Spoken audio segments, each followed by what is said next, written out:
देर रात का सफर, वो भी किसी सुनसान जंगल वाली सड़क पर, सोचकर ही एक अजीब सा एहसास होता है ना? तो चलिए आज हम चलते हैं राजस्थान की एक ऐसी ही सड़क पर जहां कहते हैं कि एक बस का इंतजार आज भी कुछ रूहें कर रही हैं।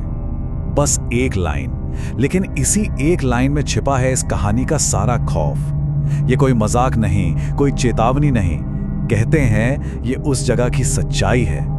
एक ऐसी सच्चाई जिसने काली घाटी को हमेशा हमेशा के लिए बदनाम कर दिया। तो कहानी शुरू होती है राजेश से, जयपुर में काम करने वाला एक बिल्कुल आम नौजवान। बात है 2019 की।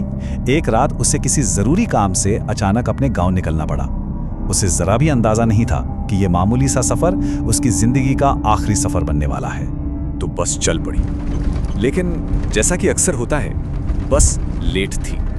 धीरे धीरे रात गहराती गई और जब तक बस अजमेर के पास उस जंगल वाली सड़क पर पहुंची, घड़ी में रात के 11:50 हो चुके थे।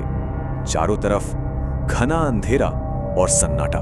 राजेश के लिए तो खैर ये बस एक थका देने वाला सफर था अब तक। और तभी एक जोर का झटका लगा, खड़खड़ाहट की आवाज, और बस बीच सड़क पर रुक गई। बस में अब गिने चुने सिर्फ 5 लोग ही बचे थे। उनका सफर यहीं खत्म हो गया था, पर एक खौफनाक दास्तान बस शुरू होने वाली थी।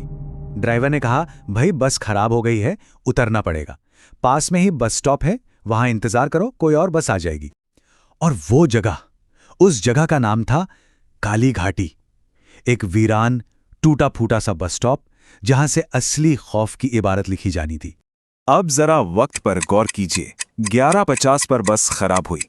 घड़ी की सुई आगे बढ़ी और जैसे ही रात के 12 बजे अचानक एक अजीब, एक गहरा सन्नाटा छा गया। इतना सन्नाटा कि अपनी सांसों की आवाज भी सुनाई दे। और ठीक 12:01 पर बेंच पर एक अकेली औरत नजर आई। कहां से आई कोई नहीं जानता। सोचिए जरा, आधी रात, सुनसान बस स्टॉप और सफेद साड़ी में एक औरत चुपचाप बैठी हुई, सिर नीचे झुका हुआ और लंबे बालों ने उसका चेहरा पूरी तरह से ढक रखा था। बस ये नजारा ही किसी के भी रोंगटे खड़े करने के लिए काफी था। राजेश का दिल जोर जोर से धड़कने लगा था। राजेश ने थोड़ी हिम्मत जुटाई, सोचा पूछ ही लेता हूं। वो आगे बढ़ा और बोला, माफ कीजिएगा, क्या आप भी बस का इंतजार कर रही हैं? कोई जवाब नहीं, सिर्फ खामोशी। और ये खामोशी शोर से भी ज्यादा डरावनी थी। राजेश की बेचैनी अब बढ़ने लगी थी।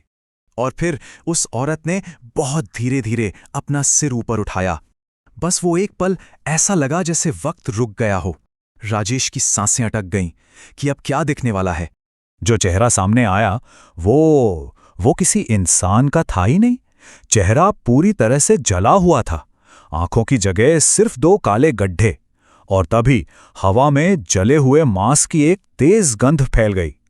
ये सब राजेश के होश उड़ाने के लिए काफी था। और उस खौफनाक चेहरे से एक हंसी की आवाज आई।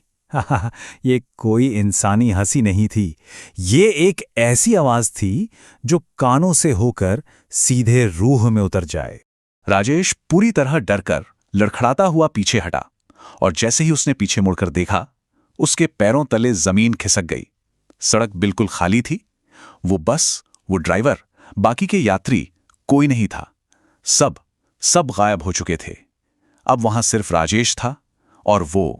राजेश को लगा कि इससे बुरा और क्या हो सकता है, लेकिन उसे नहीं पता था कि असली और भयानक सच तो अभी सामने आना बाकी था। एक ऐसा सच जिसे वो शायद कभी नहीं जानना चाहता। उसकी नजर पास के एक पुराने जंग लगे बोर्ड पर पड़ी। उस पर कुछ लिखा था, चेतावनी। पहला पॉइंट, ये बस स्टॉप 5 साल पहले बंद हो चुका है। दूसरा, यहां एक बहुत भयानक बस हादसा हुआ था। तीसरा, उस हादसे में 25 लोगों की मौत हो गई थी। और आखिरी लाइन, तब से यहां रात में अजीब घटनाएं होती हैं। अब राजेश को सब कुछ समझ आ रहा था। जैसे ही राजेश ने यह पढ़ा, उसका खून जम गया। उसने कांपते हुए वापस उस बेंच की तरफ देखा, और जो उसने देखा वो उसके डर की आखिरी कील थी। वो औरत अब अकेली नहीं थी। ठीक 25। उस औरत के पीछे पूरे 25 लोग खड़े थे। कोई जला हुआ, किसी का जिस्म टूटा हुआ, सबके सब बस खामोशी से राजेश को घूर रहे थे।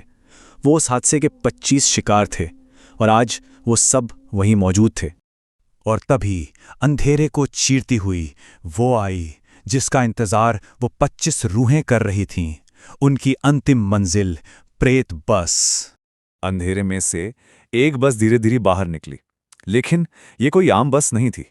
पूरी तरह से जली हुई, टूटी फूटी, उसकी खिड़कियों के शीशे चकनाचूर थे और अंदर सिर्फ काले साये दिखाई दे रहे थे। वो एक चलती फिरती कब्रगाह थी। और बस के उस खाली अंधेरे दरवाजे से एक फुसफुसाहट भरी आवाज आई जो उन सभी 25 रूहों की मिली जुली आवाज लग रही थी।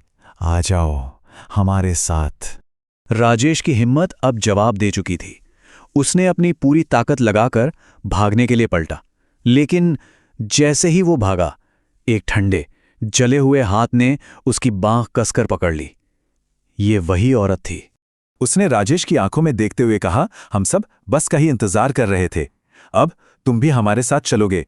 ये उसके आखिरी शब्द थे जो राजेश ने सुने। उस काली रात के बाद राजेश को फिर कभी किसी ने नहीं देखा। वो बस गायब हो गया।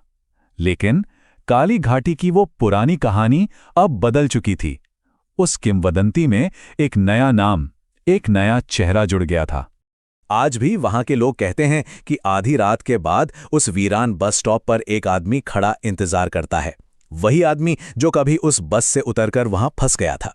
राजेश अब खुद उस कहानी का हिस्सा बन चुका था। और वो आदमी आने जाने वालों से सिर्फ एक सवाल पूछता है, एक ऐसा सवाल जो आज भी काली घाटी की हवाओं में गूंजता है। भाई साहब, ये बस गांव जाएगी क्या?